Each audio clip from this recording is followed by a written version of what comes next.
Good morning. It's Friday, February the 12th, and this is The Drill.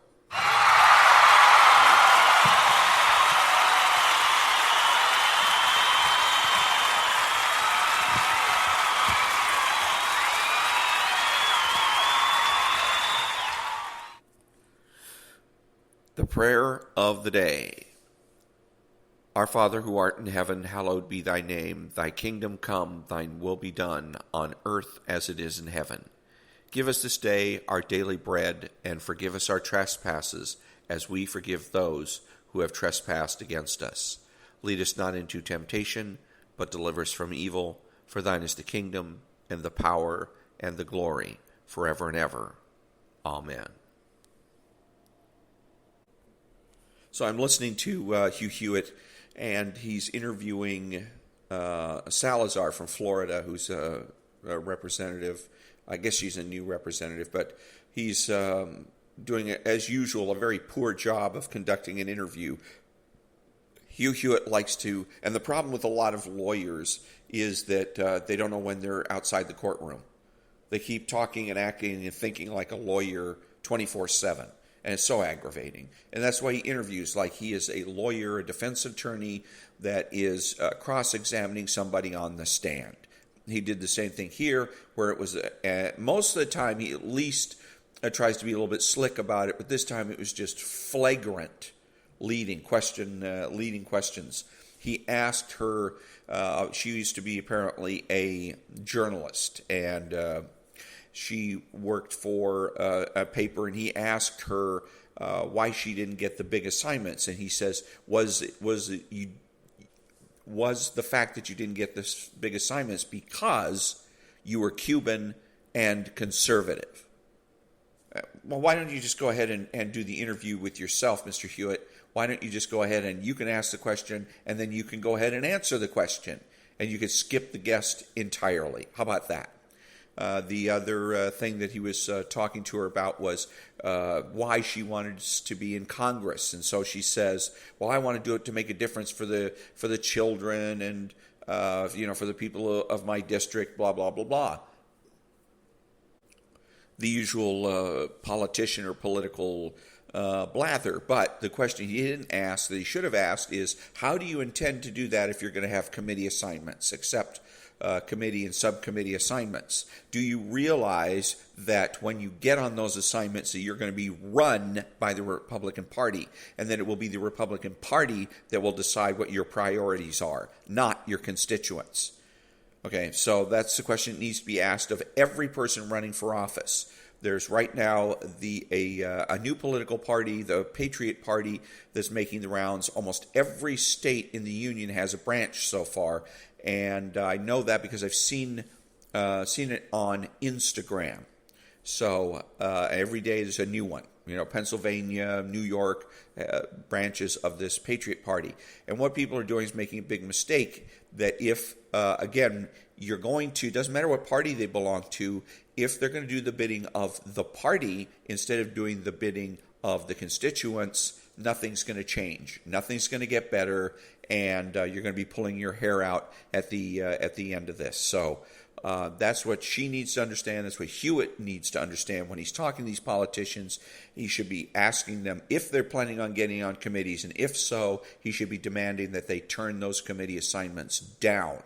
There shouldn't be any committees. There shouldn't be any committee assignments for two reasons. Number one, because there's no hierarchy in Congress. I send somebody to Washington to represent me. They don't have a boss other than me. But with a committee assignment, that's not true. De facto, the committee chairman becomes their boss. So then the other part of it is that they are there to represent me, not to represent the party. Again, the party's priorities and my priorities, the people in this district's priorities, are very often at odds. The classic example is the border. For me and people in my district, the best thing you can do is put up a wall, be tough on the border, make sure that we screen carefully people that get in here, make sure that they have a green card, etc. That's what's best for this district, not necessarily what's best for the Republican National Committee. They're always going for open borders. Why? And as a matter of fact, they're going for amnesty. They always want amnesty because that's what's best for the party. The Republican National Committee has conducted polls that show that the border is a loser issue for the Republican Party. And they know that the only way to get rid of the border as an issue, at least for 10 years or so, is to go ahead and have amnesty. So that's a perfect example of constituents and the party working at cross purposes.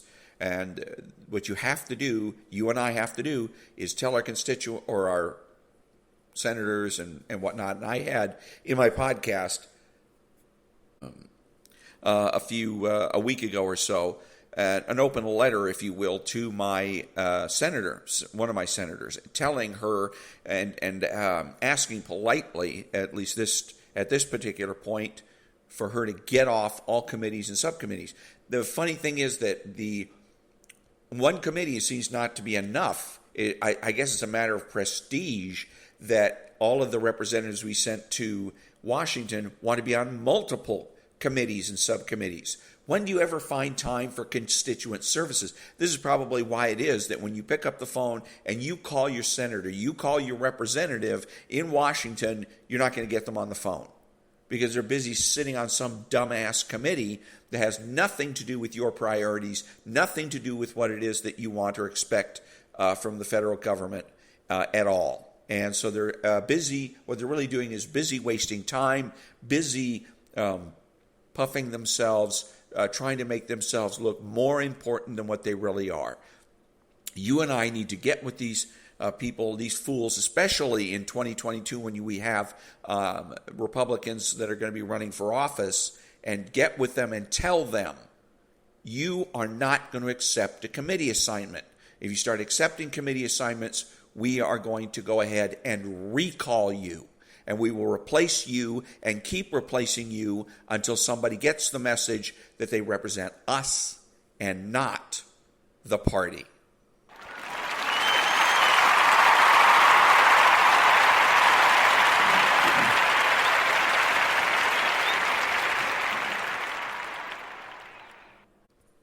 So it's Friday, and on Friday on the Hugh-Hewitt show, he interviews larry-arn, president of Hillsdale College, and today also he's interviewing it's like dual interview. It's one of the few times that he actually doesn't ask leading questions. But anyway, so President Arn and sometimes college professor, one of his professors, will give basically history lessons. And Hugh-Hewitt will start, it's like an ongoing. They'll start way back in Greek times and work their way up, and now they're at the Civil War, and they're talking about Lincoln. Now, the thing that most people forget about Lincoln or don't even think about because it's really not taught is that the greatness of President Lincoln wasn't in his administration. It was in either one of his administrations. It was in what he did before he became president, and that was the Lincoln-Douglas debates. That's what set the stage for everything else. The Emancipation Proclamation was simply a result, a natural outgrowth, if you will, of the Lincoln-Douglas debates. The importance of the Lincoln-Douglas debates is that it established for once and for all the immorality of slavery, established it as being a moral issue, and that it was in fact immoral to enslave anybody. And that is what touched off the Civil War. That's the reason the South went to war. Lincoln goes ahead and gets elected, and the South knows that now it's just a matter of time before they're going to be their slavery lifestyle is going to be gone. And so they know that the only way that they can survive with that lifestyle is to secede from the Union. But prior to the Lincoln-Douglas debate, slavery had always been looked at as a matter of taste, a matter of style, if you will. So the idea is if a person that doesn't have slaves is talking about, say, their neighbor who does, then they would say, well, you know, my neighbor, he owns slaves. That's not my style. That's not to my taste, but to each his own, that kind of a thing. When the Lincoln-Douglas debates it was established that no, it's not a matter of taste, it's not a matter of style, it's no good, not okay for your neighbor to have slaves, even though you don't have slaves. That if you tolerate slavery in your midst, you're no better than your slave-owning neighbor. And that was a very earth-shaking idea.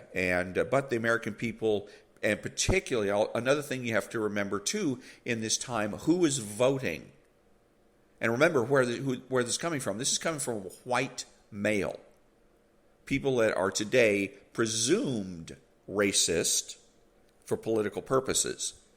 Abraham Lincoln, Mr. White Male, is the one that is going out and arguing on behalf of, in essence, slaves, black people.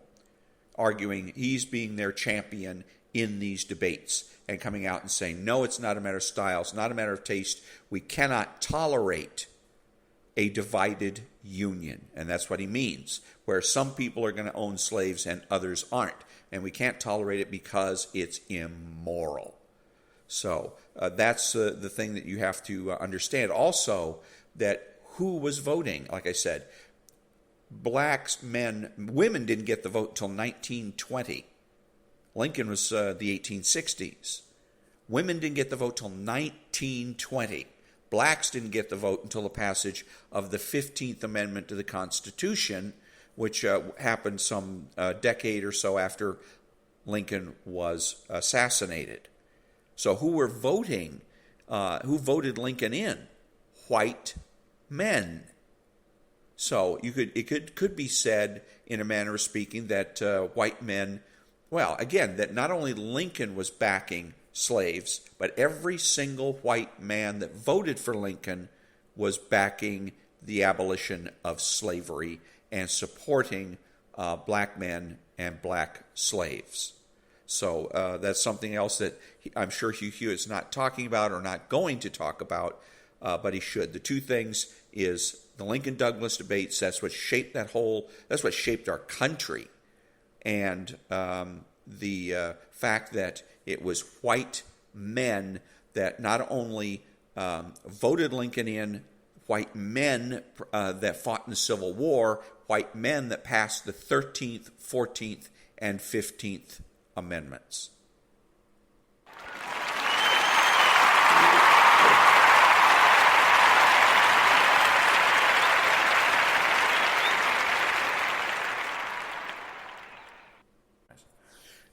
So speaking of civil wars, it reminds me that if you really want to know and understand what a civil war is all about, study the Civil War of the 1860s, where 750,000 men were killed, and another 250,000 were grievously injured, and millions of dollars were spent, and lots of property was destroyed. Now, fast forward to our time, where you hear people recklessly talking about how, and usually people on the right that are talking about that we're in the middle of a civil war or a cold civil war, or that it's coming, or that that we should be on the lookout for a civil war. Bullshit. There's no such thing. Nobody wants it.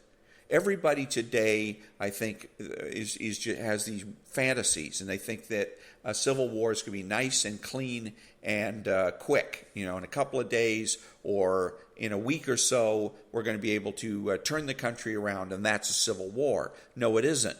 When you're thinking about civil war, revolution, ask yourself, who am I willing to kill? Ask yourself that question. Am I willing? In the Civil War, you had brother against brother, literally. So ask yourself, am I willing to kill my siblings? Okay, ask yourself, what am I willing to destroy? Am I willing to go marching down the street and destroy the local elementary school? And then beyond that, go and destroy a church. And after that, destroy a hospital. And after that, destroy a museum. Is that what you're willing to do? Because that's what a revolution/civil war is. Destruction. Massive amounts of destruction. Massive amounts of death and wounds, grievous wounds, etc. Is that what you want to partake in? Is that what you want done? And you don't. Nobody does. I don't hear anybody calling for any of that. There'll be some talk about from the anarchists with their smartphones about brave talk about revolution and or civil war. But they really don't want it, and we know that because they're walking around with their damn smartphones. What do you think is going to be the first thing to go in a civil war? Your connection to your smartphone. All that's gone. Your television set isn't going to work because it's cable. Okay, etc. So nobody wants it. Nobody wants it. They can't even imagine the disruption to their lives that there's going to be. Where are you going to go to work? If people are being killed, things are being destroyed, where are you going to work? And if you're not going to work, where are you going to get food? Forget about all the other stuff, making your car payments and your boat payments and things of that nature. Where are you going to get enough food to get through the Civil War or the Revolution? No answer. Nobody wants it. Nancy Pelosi doesn't want it. The anarchists don't really want it. And the people on the right don't really want it. We want something that's neat and clean and that can be finished or over by the 5 o'clock news. But that's not the way civil wars work. So don't put a lot of stock when you hear people on the radio, especially multimillionaires. For Sean Hannity, worth $250 million. Oh, this is a civil war. The world is on fire, blah, blah. It's called hyperbole, where he's exaggerating. We're nowhere near a civil war. We're nowhere near a revolution. There's a lot of people out there that think they want a revolution or a civil war, but they really don't because they haven't stopped and thought it through. So stop and think it through. Don't allow people to intimidate you with talks of civil war. And if you're thinking about it, you're thinking, hey, a civil war might be a great thing. Ask yourself to what end? What is it that you expect to accomplish? And then, like I said, go back in history and read about the Civil War and everything that was the people that were killed and the property that was destroyed, the money that was spent, and ask yourself, am I willing to go through that same thing? Because that's what a civil war is all about.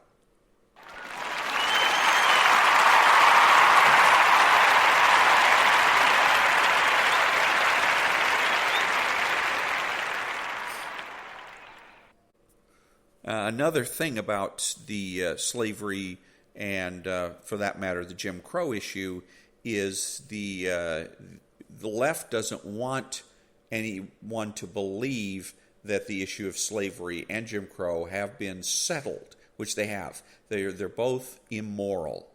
They're immoral. And the left doesn't want you to believe that. The left wants you to believe that the only reason we don't have Jim Crow and or slavery in our society is simply because it's unpopular for psychological reasons. So the left says that the basis for reality is psychology and fantasy, and that and they get things backwards because it is reality that is the foundation for psychology, fantasy, imagination. The left likes to pretend that whatever you imagine you can make real. No. You wouldn't have an imagination were it not for reality. But the point is that the left is constantly playing a game of spot the Nazi, spot the slaver situations, because they like to pretend the slavery's not dead, it's just asleep. And if we don't constantly keep an eye on those evil, rascally white men, well, they just might turn around and start enslaving people again. Or they might start running around putting up signs that say, colored entrance in the back, that kind of thing. No, not going to happen. And we know that with certainty because we know that both of those type of activities are immoral. And that means forever. When it's wrong, then we're talking about universally wrong. It was wrong 2,000 years ago when the Greeks practiced slavery openly in their society. It was wrong then, it's wrong today, and it will be wrong 2,000 years from now. I mean wrong, wrong, wrong. Universally wrong. But again, the left doesn't want to acknowledge reality. They don't want to acknowledge universal rights and wrongs. So they think that this is just that life is just a series of fads. Slavery was a fad. Now we're in the non-slavery fad. But that in order to keep slavery at bay, we must constantly keep an eye on public opinion and make sure that there aren't people out there that are going to make slavery fashionable again. And it's not going to happen because it's not a matter of fashion to begin with. It's a matter of reality, and it's a matter of knowledge. It's a matter of morals. And so slavery has been proven wrong, and Jim Crow has been proven wrong, and that's the end of that.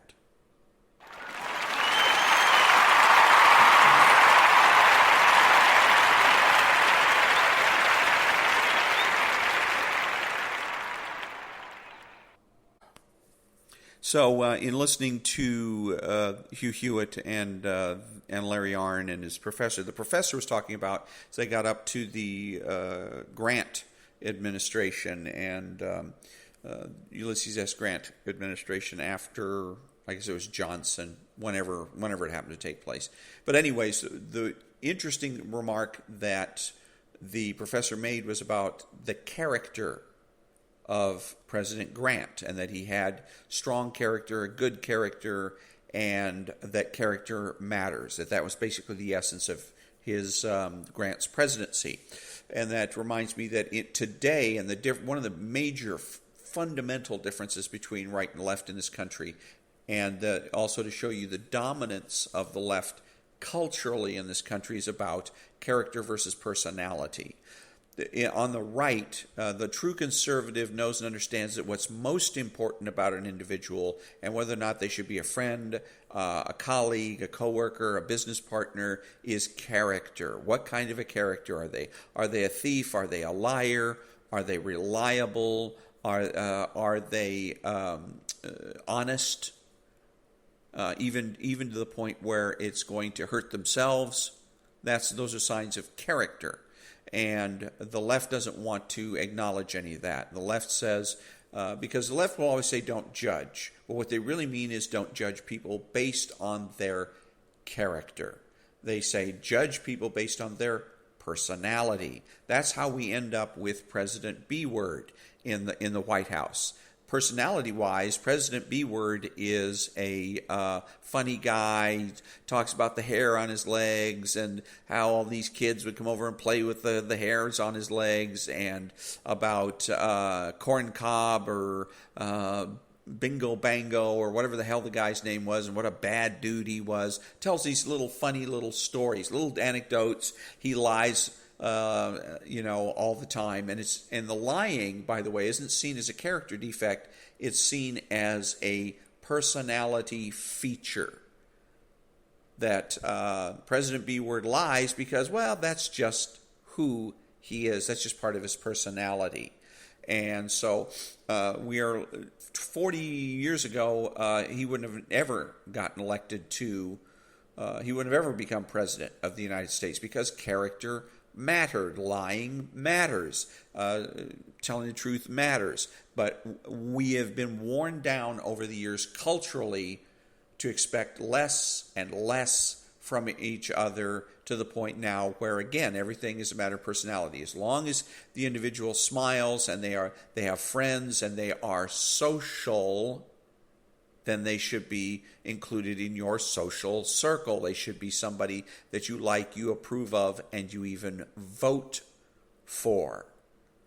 And that's not what you want to do at all. There's a lot of people out there that are a lot of bad guys, robbers, rapists, serial killers. Serial killers, the creepiest thing about them is that they're some of the most smiling people that you've ever want to meet. They seem very pleasant, very cordial. Hi, how are you? Yes, please. No, thank you. They've got excellent personalities. But underneath those excellent personalities, that surface, that veneer, it lurks darkness and ugliness and stench. Death, literally death. And so one of the things as a true conservative I am struggling to promote and bring back is the issue of character, and reemphasize the importance of character in every aspect of our life, not just political, but in terms of our friends. It used to be that you would meet people that had what they called a prickly personality. They were not people that you want to spend a lot of time around because they were very gruff and they were whatever. But they were said to have had a heart of gold in that they didn't want to speak to you. Maybe they had very few nice things to say to you, but they were honest to a fault. They were reliable, absolutely reliable. They were punctual. They had all the character traits that you're looking for somebody, so they actually would make an excellent friend. And for that matter, an excellent office holder. Okay, but again, over the years, the left has convinced most Americans to disregard character and to concentrate on personality. And I think a lot of that is an appeal to laziness. It's a lot easier to change your personality. It's a lot easier to put on a facade every time you step out the door than it is to be honest, to be reliable, etc. So that concludes another episode of The Drill. And be honest, be smart, and be beautiful. I'm Ron, and that's The Drill.